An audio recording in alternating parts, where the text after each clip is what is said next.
Good morning, everyone. We wanted to welcome you to our webinar on the view from India, doing business with India, opportunities for partnership and collaboration. We're so thrilled that you all can be here, and we have a wonderful lineup of speakers. And we wanted to give a special thank you to World Trade Center Mumbai for helping to organize this, to Anil and Rupa, who were so wonderful and organizing great speakers for us and wonderful partnership. And also to the US India Business Council, who helped us to do outreach as well, to help reach many of you. So we are very grateful. And we're going to have Miles Hansen, the CEO of World Trade Center, welcome everyone and introduce you to our speakers today. Great. Thank you very much, Courtney, for that introduction. And thank you to all of our speakers for being with us and for all the companies for tuning in. This is the second session that we've done in our virtual trade mission to India. 2 weeks ago, we had a session with our friends at the US Embassy in New Delhi, where we had more than 60 Utah companies join to get a market overview from India from the US Embassy perspective, and to get some business intelligence to help them understand what opportunities may exist for these Utah companies in India. This morning, we're very grateful to our partners at World Trade Center Mumbai, the US India Business Council, and of course the Governor's Office of Economic Development for joining with us so that we could get the view from India.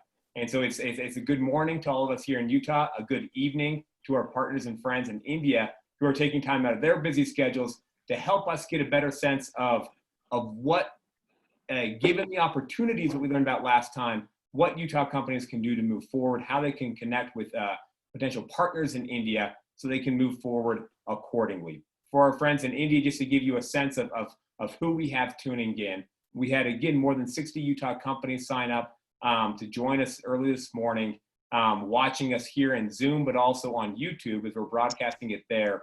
And as I looked at the registration, very good.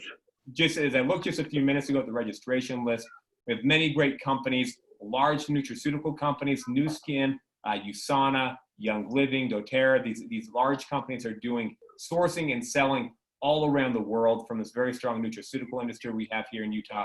We had several aerospace companies. Keomac does seats in helicopters and other maintenance and repair for aircraft and aerospace companies. And Fordham Technologies is a very exciting drone technology company that's based here in Utah, growing very quickly around the world. We also have education companies, including Western Governors University, which is one of the largest online universities in the world. And they're doing really innovative things, coming up with micro-credentialing to help move education forward and help make education more efficient. And I'd also like to recognize Representative Stephen Handy from the Utah House of Representatives, who has deep experience in India and is just one of those many public leaders here in the state that have very warm feelings, strong relationships, and a deep understanding of India and a strong desire to build stronger ties between Utah and India. At this point, I'd like to go ahead and give Mr. Franz Kolbes here from the Governor's Office of Economic Development. For those not from Utah or unfamiliar with Franz, if Utah were a country, Franz would be our Secretary of State or our Minister of Foreign Affairs. And so Franz does great work. And so Franz, would love to give you a moment to introduce yourself and to welcome our friends from India and the Utah companies, at which point I'd love to hear from Mr. Lou Kramer, who is the Vice Chair of World Trade Center Utah, the former President and CEO of World Trade Center Utah, and he went to India a few years ago and set up a partnership with World Trade Center Mumbai. Lou is also on the board of directors for the World Trade Center Association, and so he is a colleague of our first person that we will hear from India, Mr. Vijay Kalantri. And so Lou will have the opportunity to introduce Vijay, and then we'll go from there in the program. So Franz, over to you. Thank you, and namaste. I'm very grateful to be here this morning and this evening in India. We want to very warmly welcome. We are grateful for the World Trade Center Utah and the hard work in organizing this event, and also World Trade Center Mumbai. Still remember a couple of years ago, we were at the World Trade Center Mumbai and were so warmly received, and so we are grateful that this is a follow-up. I want to do a shout out, and I'm so grateful to Courtney Ray from the World Trade Center and Hannah, who have worked so hard in organizing this. India is an important trading partner for our state. We will continue to work and build this bridge that we started many years ago. I still remember Mr. Lou Kramer on this trade mission, who's going to follow me here, and standing with us in New Delhi, and just we were totally impressed by the warmth we have received at that time and also today. India is, we have a great India diaspora here in this state. Many prominent Indian natives are here and friends of India. We have also an Indian cultural center in the state of Utah. And so our roots run deep. So let's begin this wonderful meeting.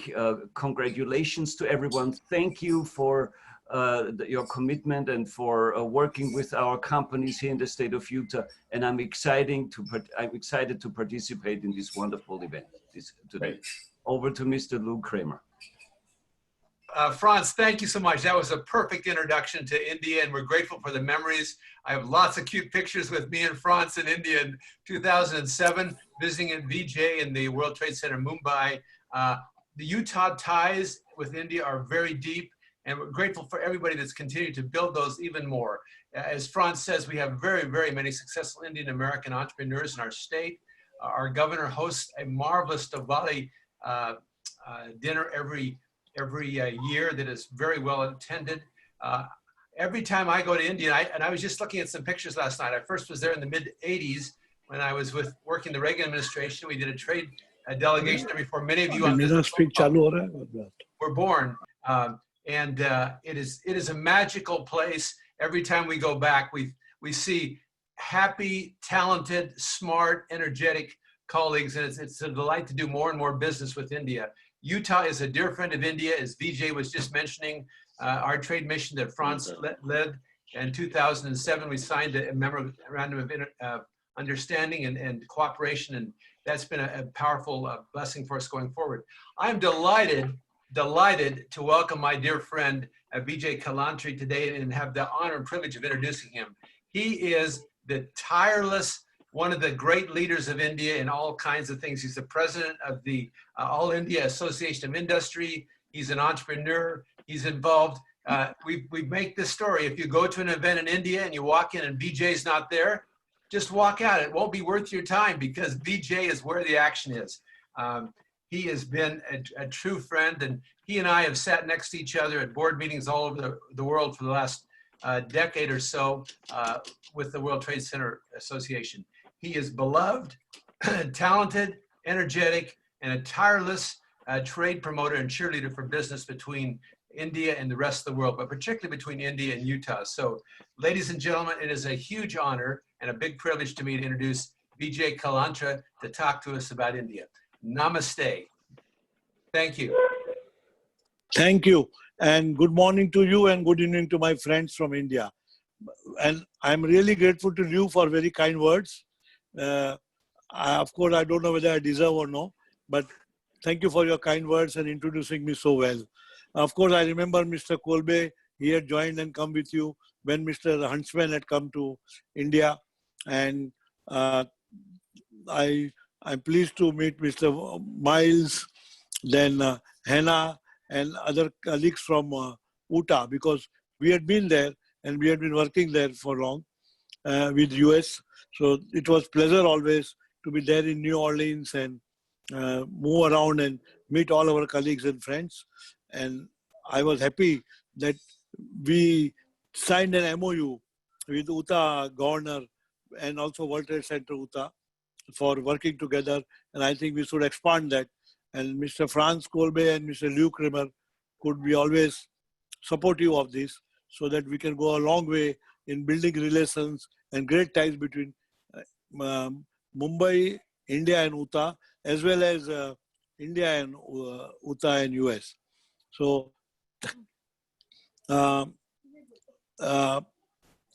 first of all, let me also introduce my colleagues here with me. Mr. Kamble, Dr. Kamble is there.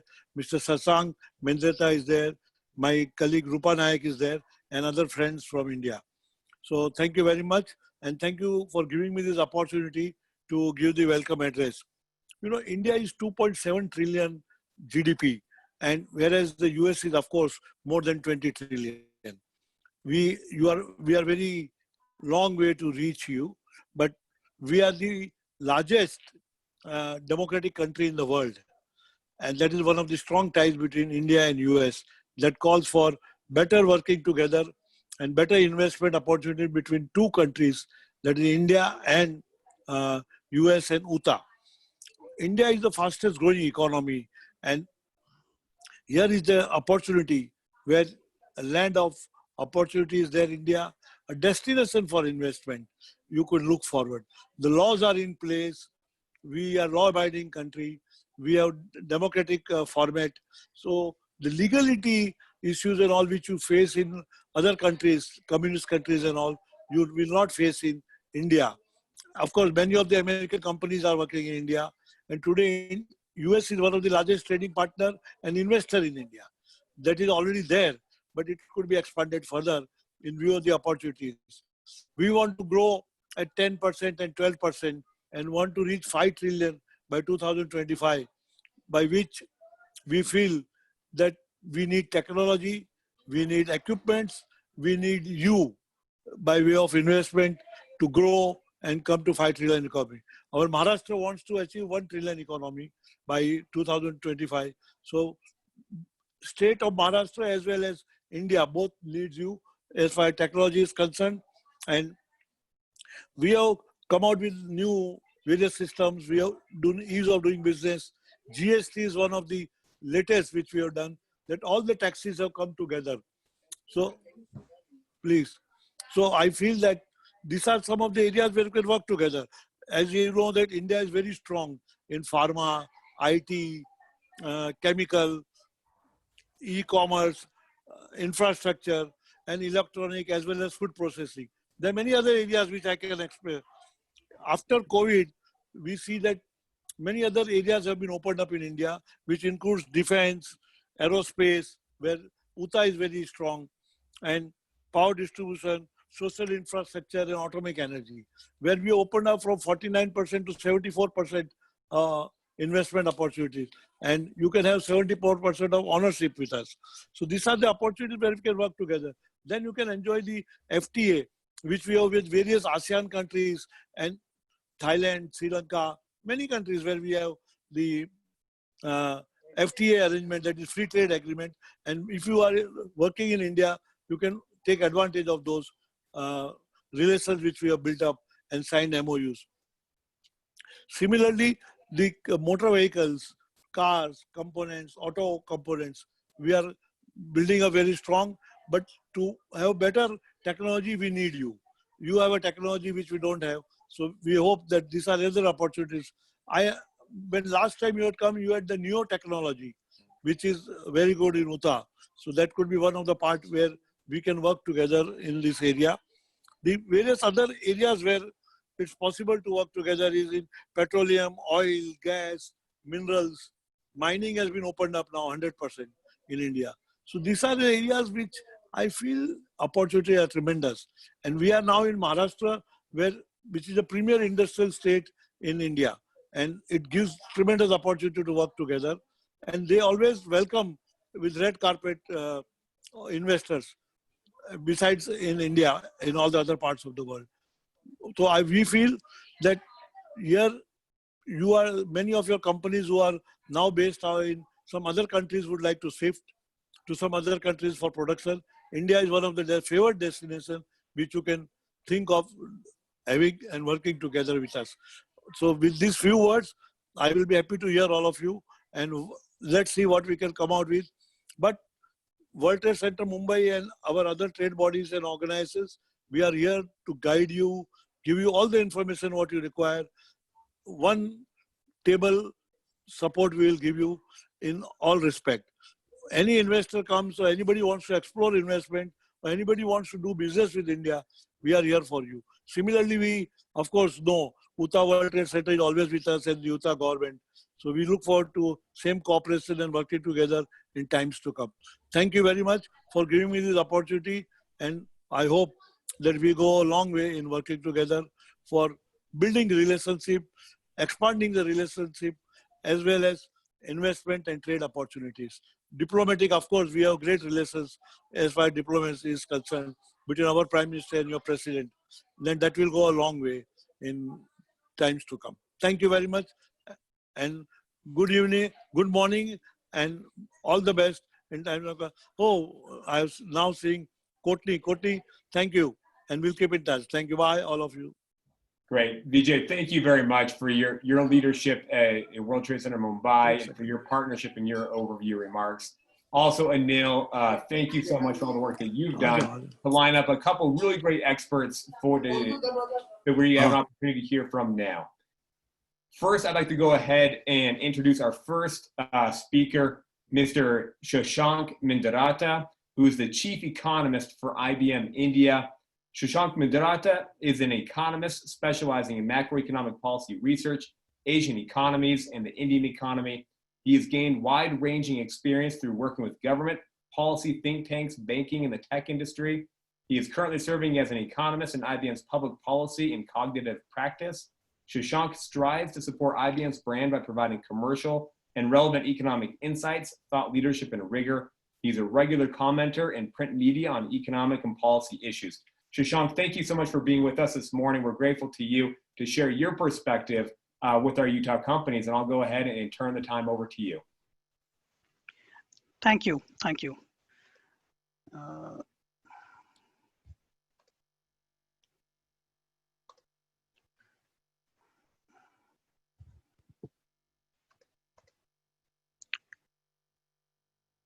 Right. Thank you. Thank you for being here today and for that introduction. In this presentation, we'll talk about the current economic environment in India and the way ahead. I'm sure the current environment is particularly interesting given the context of COVID all around the world, and some ways to navigate that stress in the economic environment. So the way we have structured this presentation is as follows. So first we'll discuss India's structural challenges and follow that up India's legacy issues that India has faced in the past, and follow that up with the current economic environment and the issue at hand, which is the unprecedented shock in form of COVID. And next we'll discuss the economic impact from COVID and follow that up with the government fiscal and macro response. I think lastly, it's important to highlight the opportunities that this crisis has sort of thrown up in the country. And finally, some solutions from IBM also, I think, that particularly on the supply chain to navigate this crisis for the country. So the steady growth in India has particularly eluded India, especially since the global financial crisis of 2009. India's growth has been volatile, has not only been volatile in some points in time previously, but has rarely reached double digits to begin with. There was a high growth in early 2000, but that was difficult to sort of sustain.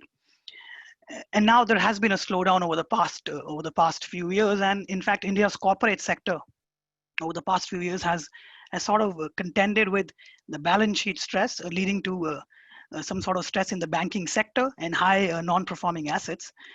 Households' income at the same time had also declined, and there has been a fall in saving rates in India from the highest in amongst its peer to now about 27-26% for the country. So in addition to that, the US-China trade tensions before the COVID was also a factor that sort of impacted India's export demand.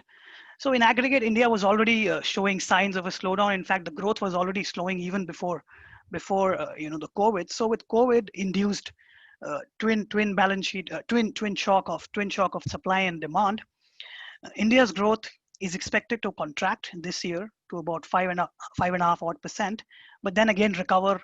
We are expecting the growth to recover to around 5.5% in the positive territory in 2021. So that's, I think, is a decent recovery. given that India has been besieged by a lot of these structural issues. Uh, so while a recovery is expected in sort of 2021, risks to the outlook are definitely there, and that depends on the spread and the speed of the containment of COVID measures. So currently, India is the largest, among the fourth largest. India has among the fourth largest number of COVID cases, and following the US, Brazil, and Russia, and this is despite the fact that two of the most important, one of the most stringent lockdown measures were sort of placed in India and also globally as well. Though COVID started as a health crisis, it has quickly sort of culminated into an economic crisis. And in fact, if you look at the largest states in India, the largest states also have the largest share of COVID cases. For instance, Vijay mentioned about Maharashtra. Maharashtra's share in India's GDP is about 15%, and it currently has about 30% of COVID cases. So that is a challenge, is a short-term challenge that India is contending with. So basically, we had a structural issue to begin with in India, and now the COVID has come into equation. So these two together have, sort of led to the combination of these two challenges has led to the slowdown in Indian economy, an unprecedented slowdown, even worse than global financial crisis at this point in time. So, in fact, on all the leading indicators, India is currently performing relatively poorly, and in many cases worse than the rest of the world. In terms of performance, we are currently at the fourth or the fifth lowest performers from the bottom. So all major constituents of growth, typically consumption, investment, external sector, industry, services have been performing, not up to the mark, as is the case globally as well. So for instance, card payments in the country are down by, massive. I think it's good to highlight a statistics like that, down by about 70% odd. Imports and exports are down by 40% or something. So, broadly from a structural perspective, India is a service-led, consumption-driven economy. While the government eases the the lockdown, services, manufacturing sector will gradually recover. An experience that we have seen in other countries which have sort of eased restrictions, but services and consumption will take time to recover because one, it needs people to step out of their houses, and trust is a key determinant, and by the nature of the crisis, COVID has created some trust deficit. So the recovery in consumption and services will be some quarters away. So in against this pervasive slowdown that we have seen, there has been weak sentiment. There has been weak consumer and business sentiment, and this has sort of led to postponement of in many cases, in fact, shelving of consumption and investment decisions in the short term. In fact, an indicator of widespread slowdown. Hiring is currently down in nearly all the sectors. In fact, if you look at hospitality sector, hiring is down by 90% odd. In banking, it's down by 70%. So against this sort of a backdrop, against this pervasive slowdown backdrop, the government has sort of released a macro fiscal package for this, to sort of assuage the concerns and to sort of help the crisis. And when compared to the other, in fact, on an overall basis, the government has introduced a very large fiscal package of 10% of GDP, which is comparable to other emerging market economies, and I think it's of a reasonable size. If you look at other emerging market economies, for instance, the average stimulus package is around 5%. So India's package is almost twice as of its peers. So which is a positive thing. But nonetheless, the total direct cost of the package is about only about 1.5-2% to the government exchequer, and that's sort of because most of that package is in form of credit guarantees, which is temporary in nature, and liquidity support. So I think this is where there is a bit of disappointment and is slightly different from emerging markets. Because COVID has led to a lot of demand side shocks, and maybe we are expecting some more demand side measures from the government in the next sort of measure, in the next fiscal measures. But it is important to sort of highlight that India entered COVID crisis with a stressed fiscal situation. So relative to other countries, India did have less fiscal space, and I think they have sort of used that fiscal space in a very targeted fashion. In terms of the theme of the package, the government's fiscal package, it's very interesting and very I think it's well covered, despite being relatively smaller in terms of the direct cost. Broadly, the theme of the package includes financial sector measures, and those are very important because even before COVID, there were structural issues in the financial sector, and so those measures are going to be extremely useful when we are past the COVID crisis. And there are safety provisions, of course, from a humanitarian perspective, and also because there has been a reverse migration in India, so there have been higher allocations to rural job programs, which is going to spur the rural demand. And then at the same time, there are long-term measures such as liberalization of agriculture, some measures for real estate sector, and other measures for Make in India and manufacturing sector. Particularly India's Atmanirbhar program, which is sort of a self-sufficiency in the manufacturing sector, is very critical at this stage, and the government has been focusing on some of these measures. And as the government has announced these measures will take some time to obviously have a positive impact on the economy. We do see some positive sort of resumption in activity in India. So mobility trend, which is released by Google, has picked up in India, particularly people have started going out to pharmacy stores or grocery. There has been some marginal improvement in workplaces.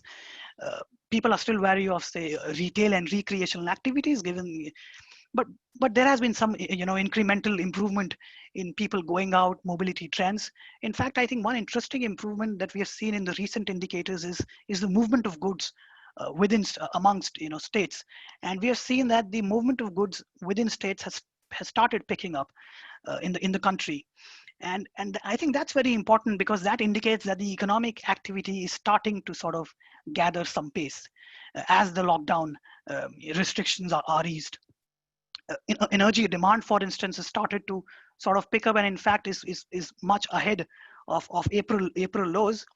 And and one important thing that I think it's useful to highlight is that some agriculture indicators have started showing tremendous sort of improvement. The summer crops sowing, which usually happens in these months, have started picking up at a rapid pace.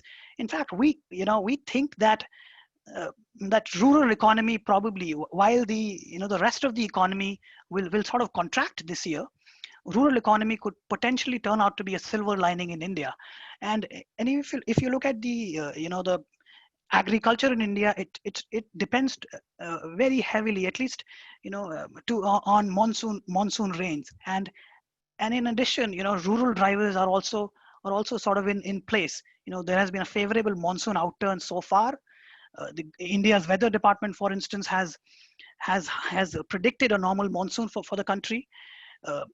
Like I said, the government fiscal push in the rural sector is helping rural demand, and there's liquidity support for rural farmers worth 1.5% of the GDP, which they can utilize, when the rural demands at this point in time are in place. So it's a very targeted scheme that the government has come out with, and at the same time, because the drivers, I think it's important to also highlight in the current COVID context that the rural setup is more amenable to social distancing measure because because of the less density of population also. I think contrary to the belief that there might be more cases in the rural economy because of in the rural sector because of low health infrastructure, etc. The sector is actually quite amenable to social distancing measures. So what we have seen is that a lot of rural indicators have sort of started picking up. Tractor sales are up in the month of May about 4.5%. This is when the other segment of the auto sales have actually been contracting 40-50%. In fact, there has been positive commentary from a lot of FMCG companies, and they are backing on the rural sort of demand, and a lot of companies are saying that post the easing of restrictions, they have seen some improvement in rural and semi-urban areas in terms of demand. In fact, both these sectors contribute about 60% to their demand, and this improvement is quite meaningful in that perspective, and could sort of act as a cushion for growth this year. But for the rest of the economy, I think it's important to highlight that production and consumption will improve over the period of time as restrictions are eased, and the experience of countries such as China has shown that these things will pick up. However, in the medium term or the short term, the relative resilience of the sector will be a differentiating factor, for the recovery and for this and for determining the speed of the recovery. So sectors like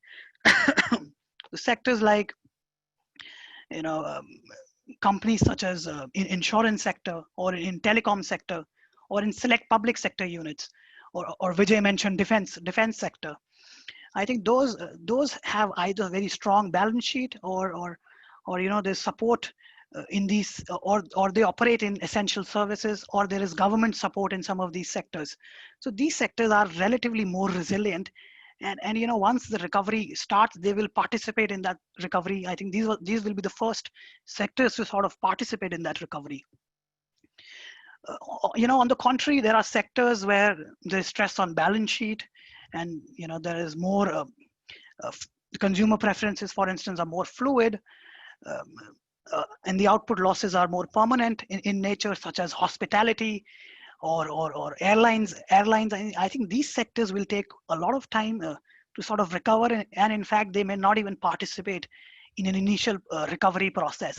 We have already seen from a lot of indicators that they are the worst impacted sector, and despite the the easing of lockdown, they have still not been able to sort of come up in that. But from a more from a more short-term or medium-term perspective, this is the framework that we are thinking. The resilience of sectors will sort of determine the recovery. But more from an medium-term perspective, I think government has taken a lot of regulatory measures, and I think such regulatory measures against large external shocks like COVID can apply balm to not just current wounds, but also old wounds that I've discussed in the beginning about the structural challenges of India. So we have noticed that the constraints that led to slowdown initially, even before COVID, have started waning in India. Whether these are commodity price shocks, high inflation, supply side bottlenecks, financial and liquidity stress, and fiscal space. And I think particularly the first two constraints, commodity and high inflation, they have been taken care of. Of course, commodity because there are structural changes in the global commodity landscape, and of course COVID-induced demand shocks. But high inflation has been reined because of a lot of food and agri-related reforms by the government. So and there has been decent progress on a lot of these issues, except maybe on the fiscal space, and I think that part will probably take some time to take care of itself. Regulatory measures at the same time have been taken to contain balance sheet stress. Liquidity support has been provided, and so has easy credit conditions been provided by the Reserve Bank of India. And I think as India recover from a COVID-induced supply shock, a credit-led recovery could gradually sort of take place. And I think that was something that was missing post the global financial crisis recovery. that India embarked on, and that's why we saw that recovery getting halted. So measures such as bank recapitalization by the government. There have been regular asset quality reviews by the Reserve Bank of India, insolvency and bankruptcy code. These measures have sort of reduced the non-performing assets to single digit. Of course, they remain high, but there has been some incremental progress. And factor reforms, which are very difficult to sort of progress given the political economy of India. Factor reforms on land and labor, there have been some progress in that as well.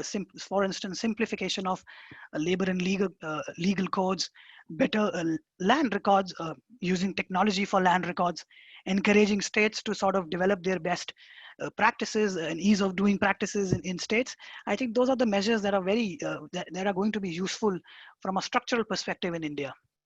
And I think lastly and most importantly, the crisis has revealed some really good long-term supply side opportunities for India. And there is a larger share of distance work, which is economizing on fuel, which is imports. Oil imports are India's weakness. So that's an encouraging sign. So that is an opportunity that COVID has presented to save India on its large fuel imports. At the same time, encouraging digital economy. So that is India's strength, which is going to be positive in the long run. And I think supply chain sort of can be incentivized towards that shift, and a rise in FDI, for instance, using a lot of the measures that the government has enacted or is in, or there are ongoing processes for that. Foreign firms, that seeks to develop alternative to other countries can speed up that process. And I think any country that is going to enter an Indian market will have to will have a strong tailwind of a strong policy framework and an opportunity and strengths for India despite the slowdown that we are encountering. And I think important in this would be to have a sorted supply chain, because supply chains have been under extraordinary pressure in the current COVID pandemic, and there have been a lot of issues with the supply chains currently. A lot of issues have come to the fore, like volatile demand and inventory fluctuations, logistic constraints, and so on. And I think we at IBM have sort of devised a supply chain supply chain solution support kit, which meets not only the immediate needs, but also builds a long-term solution to such pressure events.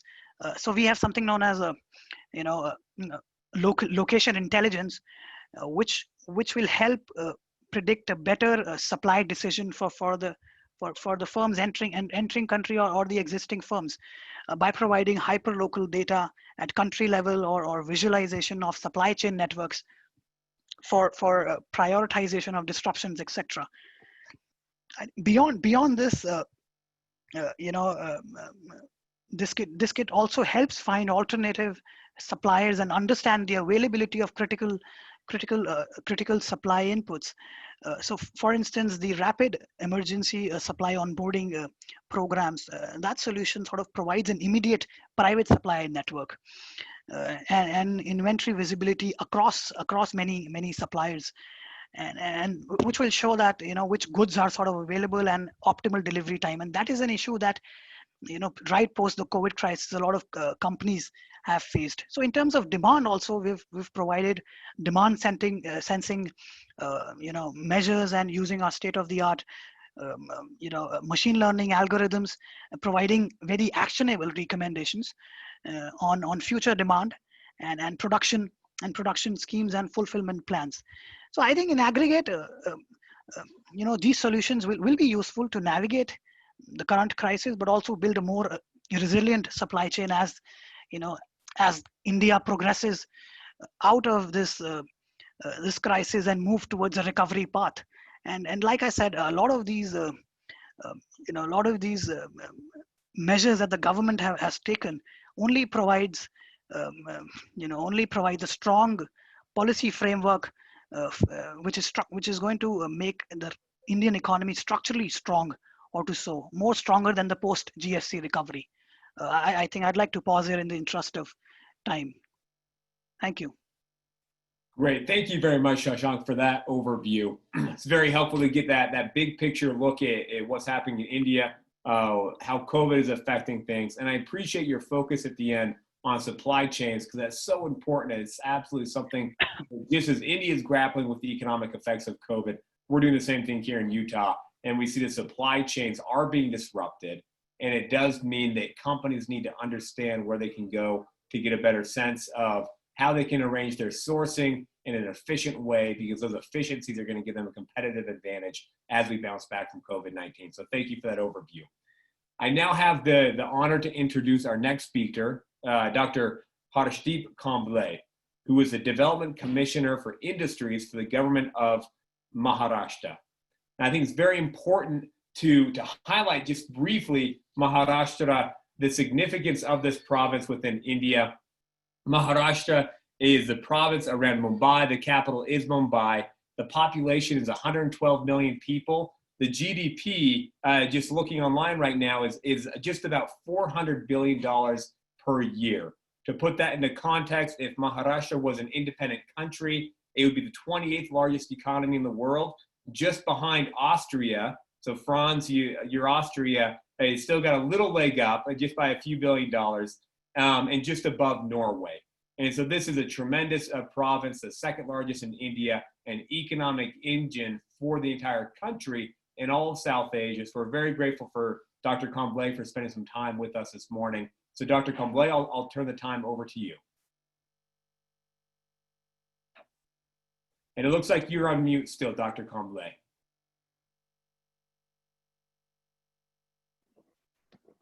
Yeah. Thank you, Mr. Miles, and good morning, everybody. Good morning, Utah World Trade Center team, and good evening, all my Indian colleagues who have joined from India, specifically Mr. Kalantri, Rupa Naik ma'am, and all of you. Just before telling you about, what Maharashtra and attractions about Maharashtra are, I would certainly like to tell you, after Shashank's good presentations about which was full of a lot of data, I would like to tell you just 5 points before I tell about Maharashtra actually. The first one is, and all these are 5 good news actually, which I would like to tell you. The first one is Reliance Jio. Reliance is a company which everybody of you might be knowing about it, and it has this Jio company, which is into mobile, and one of the very leading company actually of India. It has recently received investment of $10 billion. So approximately $10 billion during this COVID period actually. So they have received this kind of investment, and mostly it is, all of it is FDI only. So that is one very, very good news during this COVID time, that people are really interested into investing in India, because Reliance is totally an Indian company. Second, very important good news is that during this COVID time, Amazon, so of course, it is from USA, and then Amazon has declared, and they have been saying that they want to employ 1 lakh people during this COVID time. So that tells about the logistic business, how it is booming in India during this COVID time. So Amazon they have already started employing this new labor force for logistic purposes. So third, very important and good news is that monsoon is going to be very good in India this time. And since this is a COVID situation, we are fearing that there are some reports also that we are fearing there would be a reduction in the total food grain output of the world. But I'm very happy to share with you that as per the estimates of government, if we take last year's figure, so our food grain production was somewhere around 283 million tons. Now, this year, our food grain production is going to be around 291 million tons. So I think that is good news for the whole of the globe, because it would certainly help movement of food agro processing from India to other countries. The fourth one news which I would like to share about India is there was one webinar which was earlier taken up by Ms. Rupa Naik. It was organized by World Trade Center Mumbai, and one of the speaker over there was of course me, and one more very important and respected speaker was Dr. Koopman, who is Chief Economist of World Trade Organization. And he was also telling about how this world is going to be, and there would be how the economic scenario would be. Of course, he mentioned that the world GDP itself is going to shrink. That's what he told. But then it was like 1.5 to 2 months before. So there I was telling that, yes, of course, India economy is also going to be hit hard. But I said people would change their buying behaviors. So at that time I said that two-wheelers would see certainly a rise in their selling. Also four-wheelers, which are like a lower segment price. So that four-wheelers of where the prices are very less. So that would also be picking up. And what we see now is exactly the same. Because of COVID, people want to go not in the taxis, but would like to prefer to have their small car, or they would like to have their own bike, and then they would like to move here and there. So that is another good news. The last one is in Maharashtra. Just 10 days before, we signed MOUs with companies from with companies who are foreign investors, and that is worth $2 billion. So this we signed just 10 days before. So all these 5 good news I thought I would share with you before I would go for what is the scenario of Maharashtra. So you see that people are really interested in India, because although the economies are slowing down, India economies would also shrink just like the world economy. But having said that, India as such is a land of such a huge population and a kind of a rising middle class which we have.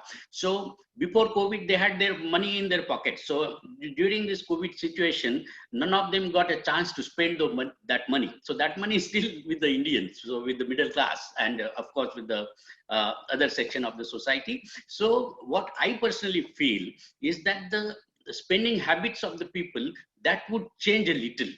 So it is not that we are short of some money, no, but we have to concentrate more on how the spending habits of the people would change. So having said that, I personally feel that just like in 2008 and 2009, when there was a economic crisis in the world, at that time also next year, 1 year after that, India rebounded in a very, very fast manner. This time also, India would certainly rebound in the same manner, because our internal economy is also very big, and that kind of sustains such kind of shocks. That is what I personally feel.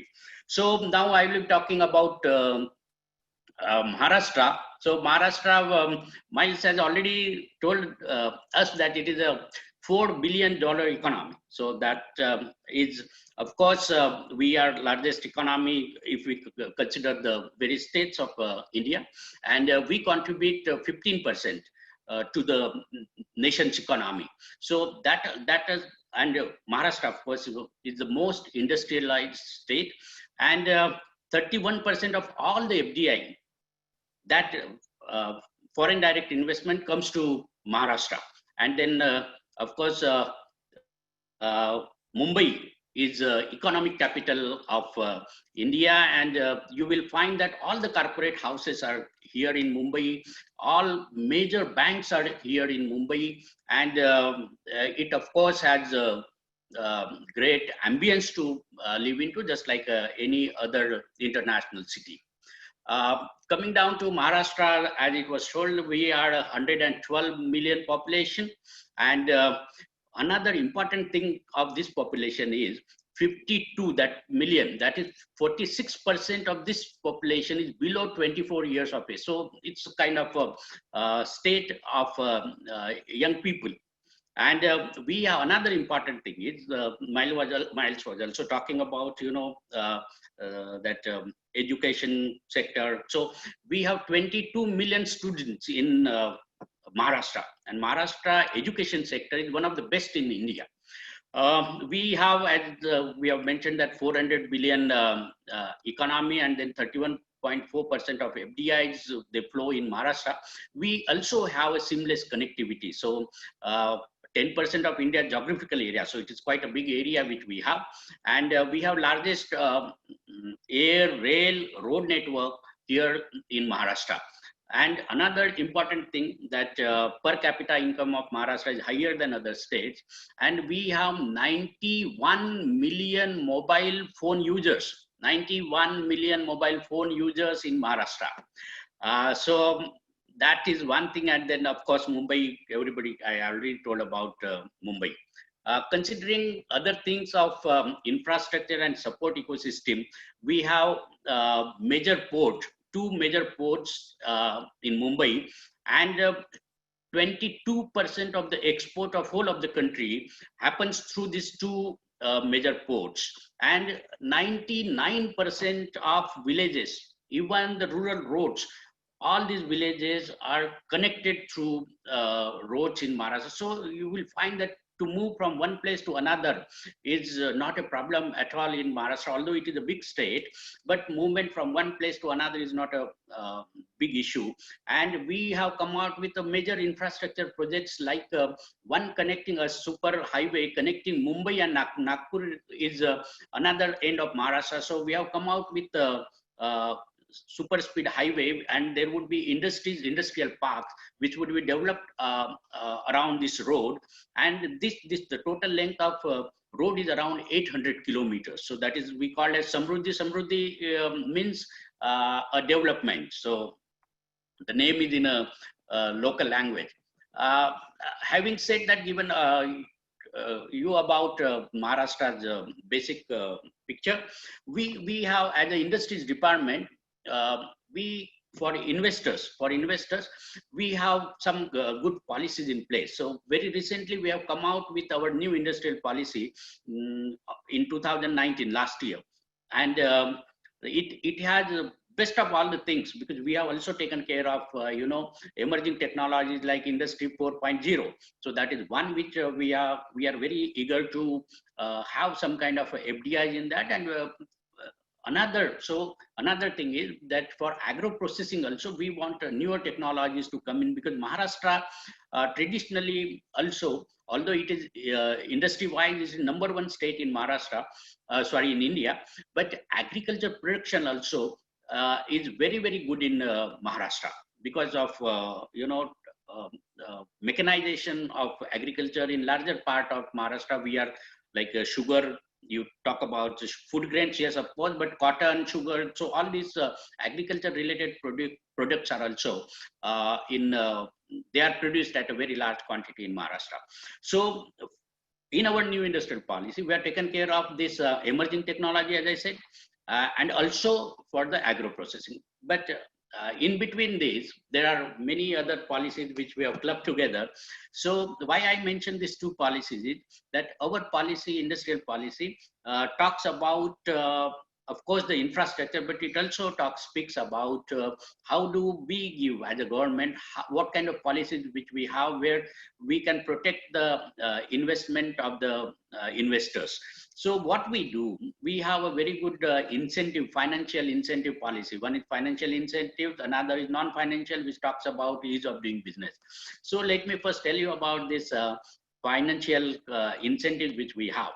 So what we do, that any company which is investing around $2 million, so then we give a kind of a special treatment, and out of turn the plots are being allotted. We have ample land with us, which are developed very nicely by our industrial corporation. In fact, in Maharashtra, we have 280 industrial estates, and very recently, what we have done is we have acquired in very good locations near Mumbai, near Pune. So these are our major industrial hubs in Aurangabad, in Nagpur. So we have acquired around 40,000 acres of land, and that has been developed. We are spending around $1 billion for development of its infrastructure. So infrastructure wise, we don't have any issue per se. So we offer you immediate allotment of this land, and when you purchase a land with an intention of setting up your unit here, so we have very recently started with Maha Parwana kind of an license. Now Maha, it stands for Maharashtra. Parwana means, you know, license. So this Maha Parwana means you get access to all the department. One, second, you can immediately start your construction on your plot of land. So that means you don't have to wait for any kind of permission from anybody. And this license is issued within 48 hours of your application to us. So we have one Maitri portal, web portal. So that is maitrimahaonline.gov.in. Actually, I'll send the details also. So this Maitri portal, you make an application, and then within 48 hours, you will get this Mahaparwana, this all overarching license from government of Maharashtra within 48 hours. And you can immediately, after 48 hours, you can immediately start construction and other activities for building your industrial unit. So after that, then there are certain, after that, we also offer you, as I said, that financial incentive. This financial incentive are based on what kind of investment that you do. But this is all with the coming of a new GST regime. Now we have only one tax, and whatever you earn in state of Maharashtra, whatever you pay to state of Maharashtra in terms of this state goods and services taxes. So we intend to return that to you after, of course, verifying how much you have paid, and based on your offer later. So if there are large units, we also have this mechanism of giving you a better incentive. Of course, there are then electricity duty rebate, then stamp duty rebate. So all these are there, but what we see that it is designed in such a way that maximum 90 to 100% of your investment is returned in form of these taxes. So nowhere in the country you have such kind of system which is based on gross taxes. So Maharashtra is the first state, and as I said that we have to give back these returns in a larger number in terms of value. But we, being a rich state as compared to other states, we can certainly offer this kind of incentives with other states. It's difficult to offer for. Coming from this, so now there are some sector specific policies which we have come out with. So there was a mention of aerospace sector also. So we have come out with aerospace and defense manufacturing policy. Then we have electric vehicle we are very much interested into. We have electronic policy. We have logistic park policy also. So all these policies are concentrating on bringing in new technologies. And as I said that we have this special powers to give further incentives, customize packages to these companies who wants to invest in Maharashtra. And as I said that Maitri is a single portal wherein you make an application, or even before that, if you just send us an email, we will see to it that you get a relationship manager and he would answer all your questions. So that is like kind of seamless, and any queries are answered before you make any kind of investment. So it is kind of a single window authority where I am, of course, chairman of that too. So I make policies for the government. I also am responsible for giving financial incentives to the companies, and also I also look after this ease of doing business also.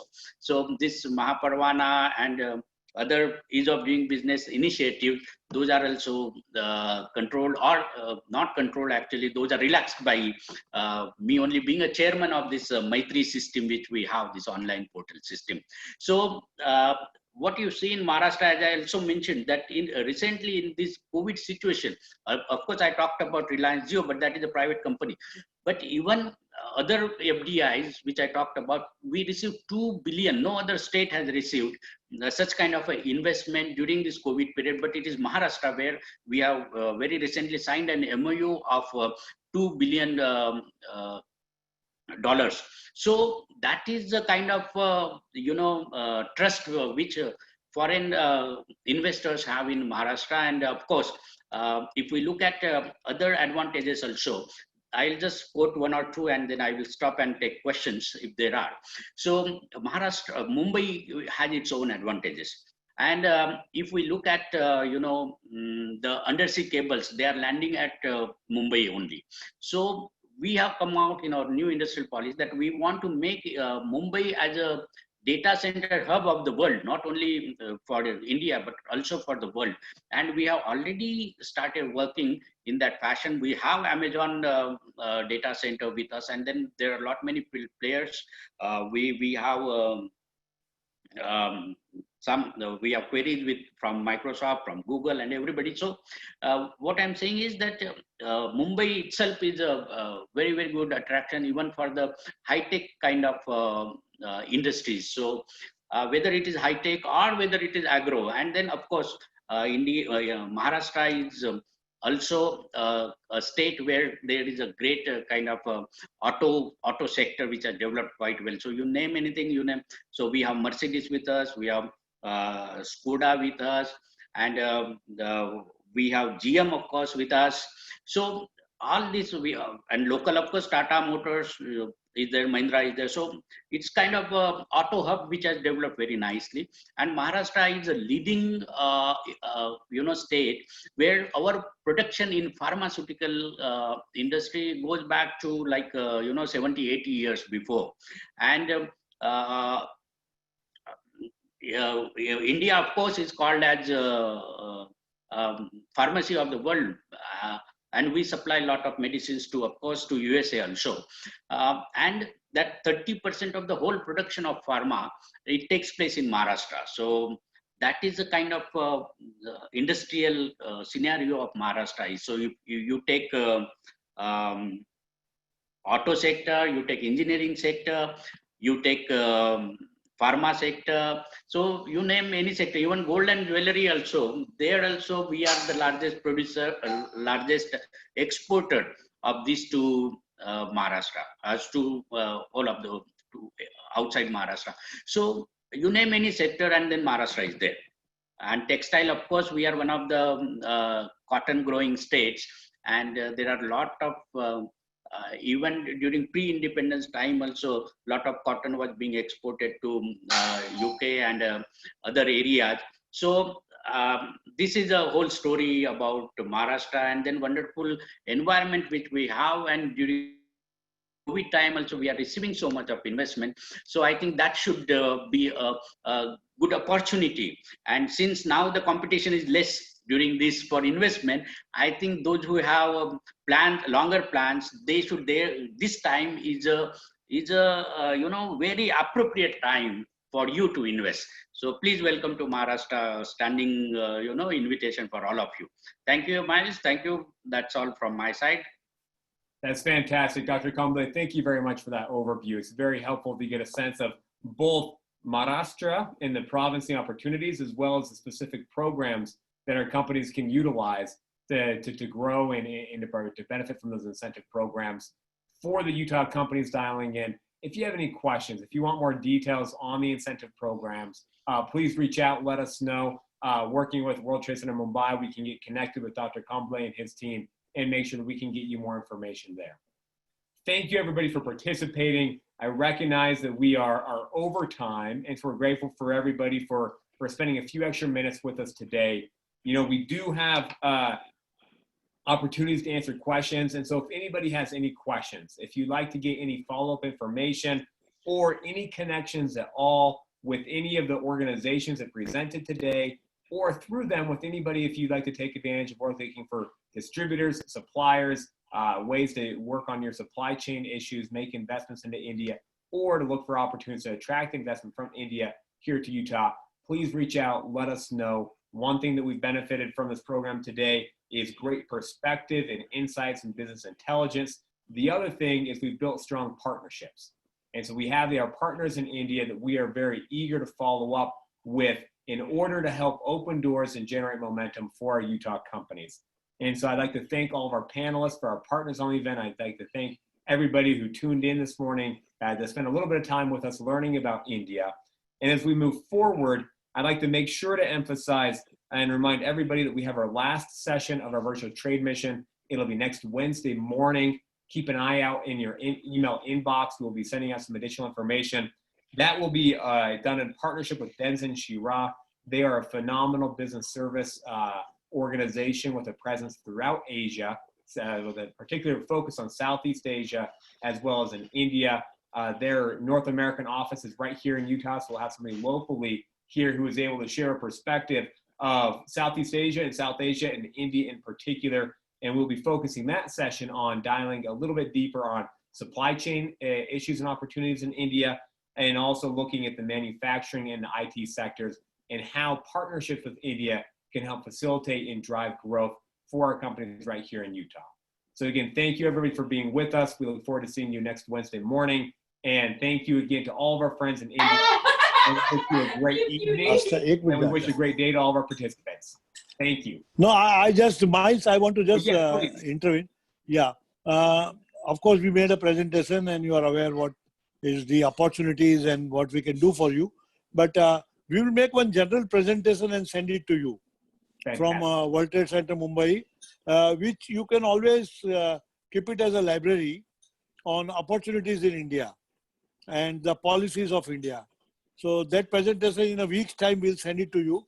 So you can play it out sometime at your meetings also, or for a reference, it can be a good thing for you.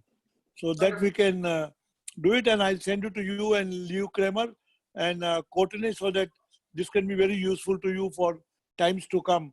I mean, sometime even if we are not available by email and all, you know what are the policies and what is India looking for and what you can look for toward India. Great. It will And be also, countries, it will be full India-wise. It will not be state-wise and all. But you will get the overview of the policies of India and great things to happen. thank you. So And Dr. that could be Kamble, like a ready reference for you.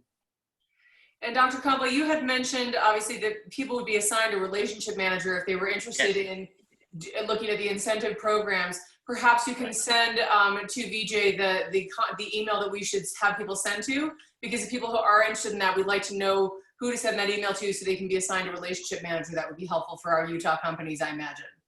Yeah, sure. As of now, actually, we already have this E&Y team, which is there at, which is handling this Maitri, web portal. So we can immediately attach with Utah World Trade Center. Sorry. Great, you can just send that to someone, send that to me, and I can distribute that to our companies.